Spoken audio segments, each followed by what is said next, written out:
আপনাদের কষ্ট হচ্ছে না তো ভাই? এই পুরোর গজল শুনবেন আপনারা? হ্যাঁ না বলেন না, ওই দেখি একবার আওয়াজ দেন না রে তাকবীর। আওয়াজ সেবা হলো না। ওখানে যারা রাস্তায় আছেন, এবার আমি যে গজলটি শোনাবো সেটা হলো, একটু শুরু করি দুজন। ভারতবাসী ভারতবাসী ভারতবাসী গো, ভারতবাসী ভারতবাসী ভারতবাসী গো, ভারতবাসী ভারতবাসী ভারতবাসী গো, ভারতবাসী ভারতবাসী ভারতবাসী গো। সম্প্রীতির পতাকা জি আমরা তুলিব, আমরা তুলিব, আমরা তুলিব। ভারতবাসী ভারতবাসী ভারতবাসী গো, ভারতবাসী ভারতবাসী ভারতবাসী গো, ভারতবাসী ভারতবাসী ভারতবাসী গো, ভারতবাসী ভারতবাসী ভারতবাসী গো। ক্ষুদিরামের আশফাকুল্লাহর বলিদানের দেশ, রবীন্দ্রনাথের নজরুলেরই জন্মভূমির দেশ। ক্ষুদিরামের আশফাকুল্লাহর বলিদানের দেশ, রবীন্দ্রনাথের নজরুলেরই জন্মভূমির দেশ। সাম্প্রদায়িক চিতলকারী ছিঁড়ে ফেলিব, ছিঁড়ে ফেলিব, ছিঁড়ে ফেলিব। ভারতবাসী ভারতবাসী ভারতবাসী গো, ভারতবাসী ভারতবাসী ভারতবাসী গো, ভারতবাসী ভারতবাসী ভারতবাসী গো, ভারতবাসী ভারতবাসী ভারতবাসী গো। এই গজলের চারজনের নাম বলেছি। একটা হলো ক্ষুদিরাম, একটা হলো আশফাকুল্লাহ, আর একটা হলো নজরুল ইসলাম, আর একটা হলো রবীন্দ্রনাথ ঠাকুর, তাই তো নাকি? চারজনের নাম বলেছি। ক্ষুদিরামের আশফাকুল্লাহ বলিদানের দেশ, আর রবীন্দ্রনাথের নজরুলেরই জন্মভূমির দেশ। আচ্ছা, আপনার আশফাকুল্লাহর নাম শুনেছেন? হ্যাঁ বলেন না। অনেকে শুনেছেন, অনেকে শোনেন। ইতিহাসে নাম নেই। কেন নেই? না, আশফাকুল্লাহর মুখে দাড়ি ছিল আর মাথায় টুপি ছিল বলে তার নামটা ইতিহাসের পাতায় জায়গা পেল না। এই হিন্দুস্তানের জন্য, ভারতবর্ষের জন্য, ইংরেজের হাত থেকে রক্ষা করার জন্য আশফাকুল্লাহকে ইংরেজরা বন্দী করেছিল। আশফাকুল্লাহ, ইংরেজরা সেদিন বলেছিল, আশফাকুল্লাহ তোমাকে ফাঁসি দেব, ফাঁসি দেবে, আমাকে একটু ওজন করুন। বলছে ওজন করে কি হবে? বলছে আমাকে জন্য ওজন করুন। ফাঁসির ভয়েতে যদি ওজন কমে যায়, ইতিহাসের পাতায় লিখবেন কাপুরুষ আশফাকুল্লাহ। আমার ওজন যা ছিল যদি তাই থাকে, ইতিহাসের পাতায় লিখবেন সুপুরুষ আশফাকুল্লাহ। আমার ওজন যা ছিল তাছাড়া যদি বেড়ে যায়, ইতিহাসের পাতায় লিখবেন বীর পুরুষ আশফাকুল্লাহ। একটু জোরে বলুন না সুবহানাল্লাহ। আশফাকুল্লাহ ফাঁসি দেবে। ফাঁসির 15 দিন আগে আশফাকুল্লাহর ওজন করা হচ্ছে 100 কেজি। যেদিন আশফাকুল্লাহকে ফাঁসি দেওয়া হবে, আশফাকুল্লাহকে বলছে, আশফাকুল্লাহ তুমি মায়ের সঙ্গে দেখা করতে চাও? না, দেখা করতে চাই না, আমাকে ওজন করুন। আশফাকুল্লাহর ওজন করা হচ্ছে। 15 দিন আগে কত ছিল? 100 কেজি। যেদিন ফাঁসি হবে সেদিন আশফাকুল্লাহ ওজন করা হচ্ছে, ওজন গিয়ে দাঁড়িয়েছে 150 কেজি। জোরে বলুন না সুবহানাল্লাহ। হিন্দুস্তানের জন্য, এই ভারতের জন্য আলেমরা এত রক্ত দিয়েছেন, এত জীবন দিয়েছেন। গজলগুলো শোনেন। আজ আমরা অনেক আলেমদেরকে আমরা হেয় প্রতিপন্ন করি, কিন্তু মনে রাখবেন আমার এই বসবাস হিন্দুস্তানের, আমি একজন নাগরিক। আমার জন্য, আমাদের জন্য আলেমরা নিজের জীবনটাকে দিয়ে দিয়েছেন শুধু আমাদের জন্য, হিন্দুস্তানকে ইংরেজের হাত থেকে মুক্ত করার লক্ষ্যে। তাই গজলটা লিখেছিলাম। ভারতবাসী ভারতবাসী ভারতবাসী গো, ভারতবাসী ভারতবাসী ভারতবাসী গো, ভারতবাসী ভারতবাসী ভারতবাসী গো, ভারতবাসী ভারতবাসী ভারতবাসী গো। সম্প্রীতির পতাকা আজি আমরা তুলিব, আমরা তুলিব, আমরা তুলিব। ভারতবাসী ভারতবাসী भारतवासी भारतवासी जो भारतवासी भारतवासी भारतवासी जो भारतवासी भारतवासी भारतवासी जो भारतवासी भारतवासी भारतवासी गो যদি রামের আশফাকুল্লাহর বলিদানের দেশ রবীন্দ্রনাথের নজরুলের জন্মভূমির দেশ যদি রামের আশফাকুল্লাহর বলিদানের দেশ রবীন্দ্রনাথের নজরুলের জন্মভূমির দেশ সাম্প্রদায়িক শিকলকারী ছিঁড়ে ফেলিব ছিঁড়ে ফেলিব ছিঁড়ে ফেলিব भारतवासी भारतवासी भारतवासी जो भारतवासी भारतवासी भारतवासी जो भारतवासी भारतवासी भारतवासी गो भारतवासी भारतवासी भारतवासी जो একদিকে মন্দির আছে থাকবে যে মসজিদ মন্দিরেতে ঘন্টা বাজে শুনবো যে তাকবীর একদিকে মন্দির আছে থাকবে যে মসজিদ মন্দিরেতে ঘন্টা বাজে শুনবো যে তাকবীর মকার ভারত মাটি আজি শপথ নেব শপথ নেব শপথ নেব भारतवासी भारतवासी भारतवासी जो भारतवासी भारतवासी भारतवासी जो भारतवासी भारतवासी भारतवासी जो भारतवासी भारतवासी भारतवासी गो नारे तकबीर ওই যুবকরা আমার যুবক ভাইদের উদ্দেশ্যে এই গজল বললাম তা আওয়াজ করে 15ই আগস্টে যুবক ভাইরা পতাকা তোলে আমরা উঠলি আমি একটা যুবককে জিজ্ঞেস করলাম এই 4-5 জন কি ভারত স্বাধীন করেছে যাদের ফটো রেখেছে তো ঝুঠুন না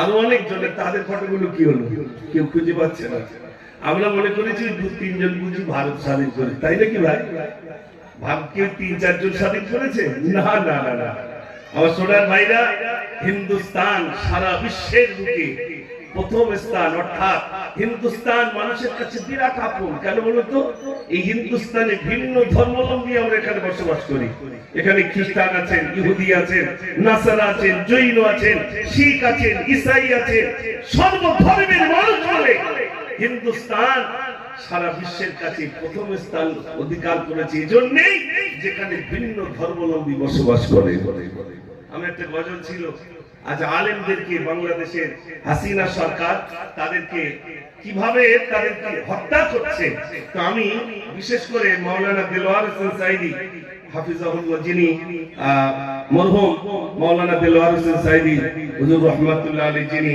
বিদায় হয়েছেন তাকে নিয়ে আমি একটা গজল লিখেছিলাম গজলটা আমি আপনাদের কাছে বলবো ইনশাআল্লাহ তার আগে রাসূলের শানে একটা গজল বলে নি আর পরপর ইনশাআল্লাহ আরো গজল শোনাবো তবে আওয়াজ জোর হচ্ছে না বলে আমি সেভাবে আপনাদের কাছে বলছি না যদি একটু জোর হয় তো ফিরে জোরটা অন্তত একটু চলে দেন ওটা তো ফ্রি একবার জোর দেন না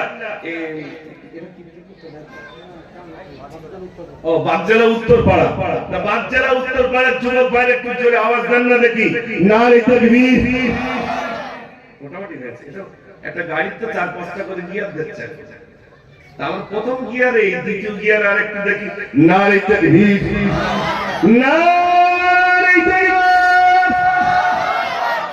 একেবারে নিউ গজল লিখেছিলাম মদিনা মাটি জ্যোতি পাই রাসূলুল্লাহ সুরমা করে দেব বারবার মদিনা মাটি জ্যোতি পাই রাসূলুল্লাহ সুরমা করে দেব বারবার যদি যেতে নাহি পাই সোনার মদিনায় যদি যেতে নাহি পাই সোনার মদিনায় দিও দেখা স্বপ্নে রাসূলুল্লাহ সুরমা করে দেব বারবার মদিনার মাটি যদি পাই রাসূলুল্লাহ সুরমা করে দেব বারবার মদিনার পানিতে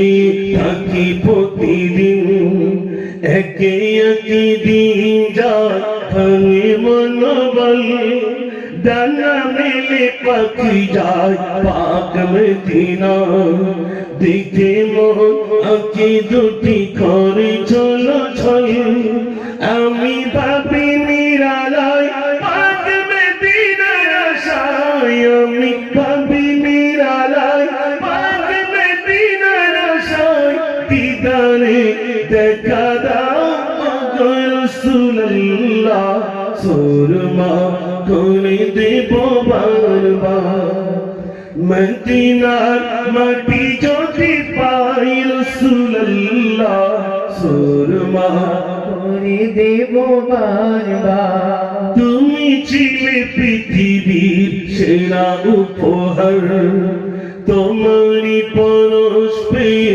হলো শৃঙ্খল তুমি ছিলে পৃথিবীর সেরা উপহার তোমারই পরশ পেয়ে হলো শৃঙ্খল তোমারই ওসিলায় এলো জিন মানব দিনের দাওয়াতে তুমি হয়েছ সফল তুমি হলে আল আমিন তুমি উম্মতের জামিন তুমি হলে আল আমিন তুমি উম্মতের জামিন শাফায়াতের কান্ডারি ও রাসূলুল্লাহ সুরমা করে দেব বারবার মদিনার মাটি যদি পাই রাসূলুল্লাহ সুরমা করে দেব বারবার মদিনার মাটি যদি পাই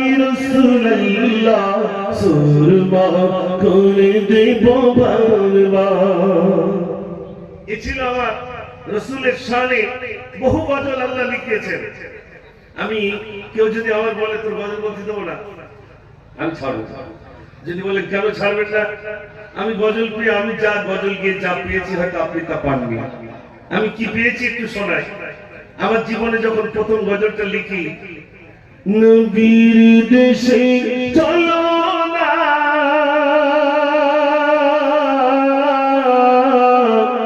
জিয়ারতে আই মদিনা স্বপ্নে আমি দেখি সোনার মদিনা স্বপ্নে আমি দেখি সোনার মদিনা খোদা তোমার কাবা ঘরে নিও আমায় মেহমান করে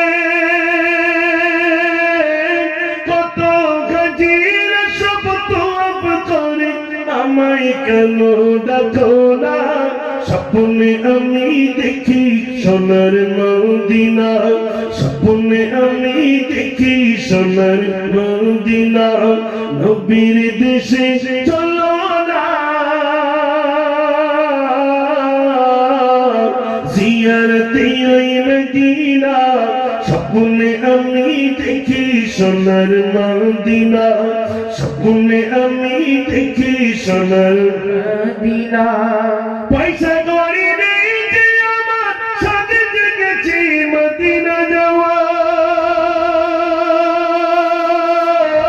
ও গো মুজাফফরের আশাটুকু কবুল করো রব্বানা স্বপ্নে আমি দেখি সোনার মদিনা স্বপ্নে আমি দেখি সোনার মদিনা নবীর দেশে চলো না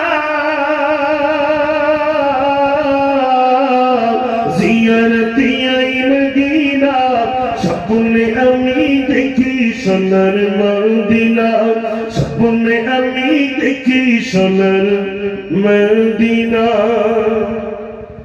এই গজল বললাম 2008 তখন ফিতে ক্যাসেট বুঝলেন এখন যেমন সব ইউটিউবে দেখছে সিডি ক্যাসেটে তখন আর সিডি ক্যাসেটও ছিল না ইউটিউবও ছিল না ফিতে ক্যাসেট মানে টেপ রেকর্ডে যে ক্যাসেট দেয় তাহলে ওই ক্যাসেট একটা সবে তৈরি করেছিলাম সেই সময় এই আপনাদের ছেলেরা তখন ছোট ছোট ছিল অনেক এখন যুবক বড় হয়ে গেছে তখন গুলি খেলা করতো গুলি খেলছে অথচ বলছে মুজাফফরের আশাটুকু কবুল করো রব্বানা আল্লাহ পাক 2008 এবং 2010 এ হজকে নিয়ে গেলেন পয়সা করি নেই অথচ আল্লাহ নিয়ে গেলেন কিভাবে আমি কিছু কিছু গজল লিখেছি চোখ দিয়ে টুকরে টুকরে আমি কেঁদে টপ টপ করে পানি পড়েছে রাসূলের শানে কিছু কিছু গজল লিখতে গিয়ে আমার চোখে পানি এসেছে। আলহামদুলিল্লাহ, বিশ্বাস করুন এ পর্যন্ত আমার মনের চাহিদা, আমার ইচ্ছা, আমি গজল বলে জাহান্নামে যেতে চাই না। আমার ইচ্ছা আমি গজল বলে জান্নাতে যেতে চাই। কোন গজল? যে গজল শেখ সাদী রহমাতুল্লাহ আলাইহি লিখেছিলেন, বালাগাল উলা বিকামালিহি কাশাফাত তুজা বিজামালিহি হাসনাত জামিউ খিসালিহি। দিলাই লিখলেন আর মনে আসছে না। শেখ সাদী রহমাতুল্লাহ আলাইহি ঘুমিয়ে গেলেন। আল্লাহ রাসূল সাল্লাল্লাহু আলাইহি সাল্লামকে স্বপ্ন যোগে দেখছিলেন। তো আল্লাহ রাসূল জিজ্ঞাসা করছেন, ও সাদী, তোমার মুখটা মলিন কেন? ইয়া রাসূলুল্লাহ, আপনার সামনে গজল লিখছিলাম। কি লিখছিলে? বালাগাল উলা বিকামালিহি কাশাফাত তুজা বিজামালিহি হাসনাত জামিউ খিসালিহি। রাসূল বললেন, এরপরে লিখে দাও সাল্লু আলাইহি ওয়া আলিহি। রজরে বলুন সুবহানাল্লাহ। একই গজলে দিদার নসিব হয়ে গেছে। যদি ওই রকম কিছু বলি আলহামদুলিল্লাহ। আর এখন তো অনেক গজল বেরিয়েছে, এই জন্য আমি আর গজল বলা ছেড়ে দিয়েছি ভাই। আমি আর বলতে চাই না, কেন যত দশ সব মুজাফফরের বলে। কোথায় কি গজল হচ্ছে বলে মুজাফফর বলিস, অথচ আদেও তা না। এই জন্য আমার আলহামদুলিল্লাহ, আগে তো একটা মাদ্রাসা চালাতাম, এখন দুটো মাদ্রাসা চালাবার সুযোগ দিয়েছেন আল্লাহ। একটা ছেলেদের মাদ্রাসা, একটা মেয়েদের মাদ্রাসা। মেয়েদের মাদ্রাসাতে জানুয়ারি থেকে শুরু হয়েছে। 5 থেকে 8 পর্যন্ত স্কুলের মতো গ্রামের বাচ্চাদেরকে নিয়ে স্কুলের সাবজেক্টের সঙ্গে আমাদের মেয়েদের মাদ্রাসার কিছু সিলেবাস দিয়ে তাদের কিছু শিক্ষা করার জন্য আলহামদুলিল্লাহ পরিকল্পনা। এখন আমি যদি বহু গজল বলি তো আমার বাচ্চারা তো তাই শিখবে নাকি ভাই? আমরা বলেন না, তাই শিখবে। এই জন্য আমি তো তা নয়, আমাকে দিনী প্রতিষ্ঠান চালাতে হয়। বাচ্চারা আমার দিকে ফলো রাখে, হুজুর কি গজল বলে। এই জন্য আমার যে গজলগুলো আমি লিখি, বিশেষ করে যে গজলগুলো আমি লিখি, আমি চেষ্টা করি কিছু মার্জিত গজল বলার জন্য। আপনারা কি আমার গজল শুনে কষ্ট পাচ্ছেন ভাই? আমরা বলেন না? মাশাআল্লাহ, এটা উত্তর 24 পরগনা। এখানে গজল বলা অনেক কঠিন। যাতাই গজল বললে স্মৃতি গিলা দিল। আর দক্ষিণের ব্যাপার আলাদা, দক্ষিণের ব্যাপার আলাদা। ওদিকে সারা রাত গজল হবে, ওই 11টাতে শুরু আর ফজর পর্যন্ত। লোক থাক আর না থাক, তুমি চালাও, এরকম সিস্টেম। কিন্তু উত্তর 24 পরগনা সম্পূর্ণ ভিন্ন। আলহামদুলিল্লাহ, আমি বাংলাদেশে বাইতুল মুকাররম ঢাকা মসজিদে গজল বলার যখন সুযোগ পেয়েছিলাম, তো নেমে যেই গেছি, আমাকে জিজ্ঞেস করছে কোথায় বাড়ি? কলকাতা। কলকাতায় মুসলমান আছে? কলকাতায় মুসলমান মানে আপনাদের বাংলাদেশের মুসলমানদের ইমানি শক্তি আল্লাহ যা দিয়েছে, তার থেকে কলকাতার পার্শ্ববর্তী এলাকার মুসলমানদের ইমানি শক্তি আল্লাহ বেশি দিয়েছেন। আমাকে বলছে কোন দৃষ্টি দিয়ে বললেন? আমি বললাম, এ পর্যন্ত আপনাদের দেশে আল্লাহ রাসূলের চরিত্রের উপরে কলঙ্কিত করেছে আকাশ পেরিয়ে 29-30 হয়ে গেছে। আমার দেশে যদি আমার রাসূলের শানে কেউ বেয়াদবি করত, এতদিন তার উইকেট পড়ে যেত। ঠিক বলছি না ভুল বলছি? আর আপনাদের যে ইসলামিক কান্ট্রি, সেখানে আমি বলছি আর বলবো তো হচ্ছে বলুন। আমি বললাম, আপনাদের দেশে কটা আল্লাহর ওলি রয়েছে জানি না, তবে আমাদের দেশে রয়েছেন খাজা খাজাবাদ, ফখরে হিন্দুস্তান খাজা মঈনুদ্দিন চিশতি সিন্ধি রহমাতুল্লাহ আলাইহি। আমাদের দেশে রয়েছেন সুফি ফতে আলী বাইসি রহমাতুল্লাহ আলাইহি। আমাদের দেশে রয়েছেন মুসাদ্দেদ আল ফিসানি রহমাতুল্লাহ আলাইহি। আমাদের দেশে রয়েছেন দাদা হুজুর পীর কেবলা রহমাতুল্লাহ আলাইহি। তারা পাঁচ-সাত জন হুজুর শুয়ে রয়েছেন। আমাদের দেশে রয়েছেন হুসাইন আহমদ মাদানী রহমাতুল্লাহ আলাইহি শুয়ে রয়েছেন। আমাদের বসিরহাটি শুয়ে রয়েছেন আল্লামা হিন্দ আল্লামা গুলামিন শাহ রহমাতুল্লাহ আলাইহি। অতএব আপনাদের থেকে ঈমানি শক্তি আল্লাহ আমাদের বেশি দিয়েছেন। সুবহানাল্লাহ। ঠিক বলেছি না ভুল বলেছি ভাই? আরে হ্যাঁ না বলেন। জি মাশাআল্লাহ। আমার উত্তর 24 পরগনার ভাইরা, এই জন্য আমি গজল আপনাদের কাছে এবার যে গজলটা শোনাবো, আমি যেই এসেছি আমাকে বললেন হুজুর 4 বছর আগে একটা গজল বলে গেছিলেন। কোন গজল? হচ্ছে সেই ছেলে আর মেয়ের ঘটনা। আপনারা যদি শুনতেই চান এই ছেলে মেয়ের ঘটনা, এদিকে তো মায়েরা, আপনারা এখানে ভাইরা, আপনাদের এই বাগজেলা উত্তরপাড়া, উত্তরপাড়া বাগজেলা উত্তরপাড়ায় মনে করুন এখানে একটা বাচ্চা কাঁদছে। আপনারা আসবেন, বাচ্চা তুমি কাঁদছো কেন? বাচ্চা বলছে আমাকে ফেলে আমার মা চলে যাচ্ছে। কই তোমার মা? ও ওই আমার মা যায়। আপনার ছুটে গেলে মহিলার কাছে, মহিলা তোমার ছেলে কাছে তুমি কোথায় যাও? মহিলা বলছে বিয়ে হয়নি তো ছেলে কি করে, ও ছেলে আমার না। আপনাকেও বিচার করতে পারবেন না, পারবেন না। ঘটনাটা শোনেন, মদিনায় ঘটেছিল। হযরত আলী রাদিয়াল্লাহু তাআলার কাছে বিচার গিয়েছিল, সেই ঘটনাটি আমি লিখলাম। একটি ঘটনা বই শোনো না, হযরত আলীর ঘটনা। একটি ছেলে কাঁদছে বসে, মদিনাবাসী তার চিনে না। মদিনার মানুষ চেনে না।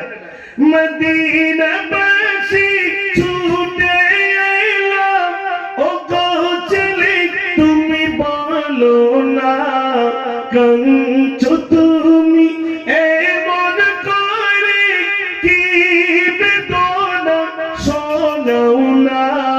কোথা হতে এসেছো তুমি, তোমার নাম কি বলো না। সত্য কথা বলিতে হবে, নইলে মোরা যাব না। বাচ্চা কি হয়েছে বলো, কি অসুবিধাটা হয়েছে বলো। বাচ্চা তুমি কাঁদছো কেন? ছেলে তখন উত্তর দিচ্ছে, ছেলে বলে মদিনাবাসী, ওই দাঁড়িয়ে মোর জননী, আমায় ছেড়ে চলে গেলে বেদনা আসি তখনই। আমার মা আমাকে ফেলে চলে যাচ্ছে, এই জন্য আমার ভিতরে খুব যন্ত্রণা, তাই আমি কাঁদছি। মদিনার যুবকেরা ছুটলে মহিলাকে, যা মহিলা তোমার ছেলে কাঁদছে, তুমি কোথায় যাও? মহিলা কি বলছে শোনেন, মায়েরা মন দিয়ে শোনেন গজলটি। মহিলা বলে মদিনাবাসী, ছেলে বলতে কিছুই নাই, বিয়ে হইলে ছেলে হবে, বিয়ে তো আমার হয় নাই। মোর কাছে সম্পদ আছে, লোভে লালসে ছেলে কার, খোদার কসম মদিনাবাসী, ও ছেলে তোর না। মদিনার মানুষেরা, আমি আল্লাহর কসম কে বলছি, ও ছেলে আমার না। ছেলে বলছে আল্লাহর কসম কে বলছো, তোমার মা। মহিলা বলছে ছেলে আমার না। মদিনার যুবকেরা চল তো থানায় নিয়ে যায়। সেখানে একজন বিচারক বসে আছেন, বিচারকের নাম হলো হযরত আলী রাদিয়াল্লাহু তাআলা। এটা জোরে বলুন সুবহানাল্লাহ। হযরত আলীর কাছে নিয়ে গেছে, হুজুর সালাম দিয়ে হযরত আলী, শুনুন এ ঘটনা, হারমানিয়া এসেছে দাঁড়ে, মহিলা ছেলে যাতনা। মহিলা কই ছেলে মা জননী, মহিলা কই মোর ছেলে না। বিচার করে হযরত আলী, এই ছিল তাদের ঘটনা। হুজুর এই ছেলেটাকে বলছে মা, আর মহিলা বলছে ও ছেলে আমার না। হুজুর আমরা কেউ বিচার করতে পারছি না, আপনি একটু বিচারটা করে দেন।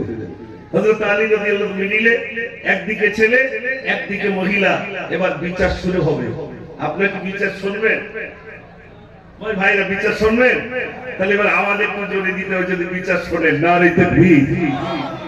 বলছি এরাও হচ্ছে না, এরাও ঠান্ডার সময়টাই নাকি ভাই? আল্লাহ, একটু আল্লাহু আকবার জোরে নেন। না রে তাকবীর। মাশাআল্লাহ। হযরত আলী প্রথমে ছেলে ছেলে বলো তোমার অভিযোগ।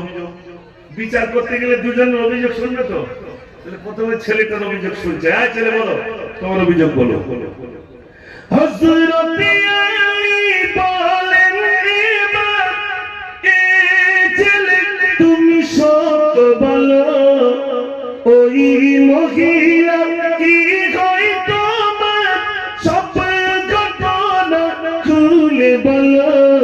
ছেলে বলে খোদার কসম, উনি তো হলেন মা জননী, কেমনে ছেড়ে থাকবো আমি, কে কোলে মোর নেবে হযরত আলী, আমি আল্লাহর কসম খেয়ে বলছি উনি হলেন আমার মা। তোমার মা? হুজুর আমার মা থেকে আমাকে পৃথক করে দেবেন না। কি আমাকে খাওয়াবে, কি আমাকে ভালোবাসবে, মা থেকে আমাকে পৃথক করে দেবেন না, উনি আমার মা। হযরত আলী বলছেন, হ্যাঁ মহিলা বলো, তোমার অভিযোগ বলো। হযরত আলী বলেন, এবার এ মহিলা সত্য বলো, ওই ছেলেটি কি হয় তোমার, সব ঘটনা খুলে বলো। মহিলা বলে, খোদার কসম ও ছেলে তো আমার না, বাচ্চা হবে কেমনে বুঝি, বিয়ে তো আমার হইল না। ছেলে আমার না। আমি কি করে বিচার করি? তো বিচার তো করা লাগবে, ঠিক কিনা ভাই? হযরত আলী রাদিয়াল্লাহু তো বিচার তো করতে হবে। হযরত আলী রাদিয়াল্লাহু তো বিচার করবেন। বলছেন, এই ছেলে তুমি সত্য বলছো? ছেলে বলছে, আল্লাহর কসম করে বলছি হুজুর উনি আমার মা। এই মহিলা তুমি সত্য বলছো? মহিলা বলছে, আল্লাহর কসম কে বলছি ও ছেলে আমার না। ইনিও কসম খাচ্ছেন, উনিও কসম খাচ্ছেন। ছেলে বলছে, আল্লাহর কসম কে বলছে উনি মা, আর মহিলা বলছে, আল্লাহর কসম কে বলছে ও ছেলে আমার না। হযরত আলী রাদিয়াল্লাহু আনহু কি বিচারটা করতে শোনেন ভাইরা। গজল অনেক শুনেছেন, আমার গজলটা একটু শোনেন। হযরত আলী রাদিয়াল্লাহু আনহু তিনি বিচার করছেন। হ্যাঁ বাবা শোনো, ছেলেকে ডেকেছেন। হযরত আলী এবার বলছেন, হযরত আলী বলেন, এবার এ ছেলে তুমি শোনো তবে, আমি যদি বাপ হই তোমার, ফাতেমা তোমার মা হবে। কান্না তুমি বন্ধ করে বলো তো তুমি রাজি হবে। হাসান হোসেন ভাইজান হয়ে সঙ্গী হয়ে খেলতে রবে।